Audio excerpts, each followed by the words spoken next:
DJ Om Shankar Parsa हरभिंडा। तोरा जे कुछो हेतौ तको ना जीतौ तोहर ला भरवा गे। तोरा जे कुछो हेतौ तको ना जीतौ तोहर ला भरवा गे। बोले ना छौरी का जरवा गे नहीं त लग जेतौ तोरा नजरवा गे। बोले ना छौरी का जरवा गे नहीं त लग जेतौ तोरा नजरवा गे।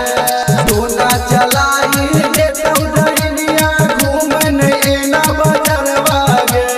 बोले ना छौरी का जरवा गे नहीं त लग जेतौ तोरा नजरवा गे। बोले ना छौरी का जरवा गे नहीं त लग जेतौ तोरा नजरवा गे।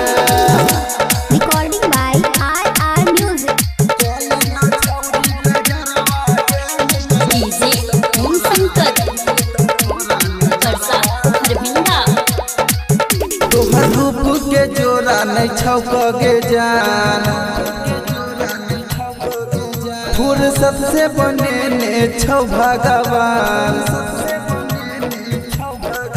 तोहर रूप के जोरा नहीं छौके जान। फुर्सत से बनेने छौ भगवान। धूप लगै छौ धूप में रिमझिम बरसै जेना फुहरवा गे। बोले ना छौरी का जरवा गे नहीं त लग जेतौ तोरा नजरवा गे। बोले ना छौरी का जरवा गे नहीं त लग जेतौ तोरा नजरवा गे।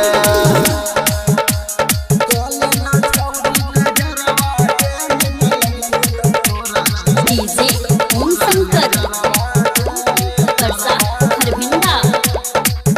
तोहर होठ लगै छौ से मर के फूल।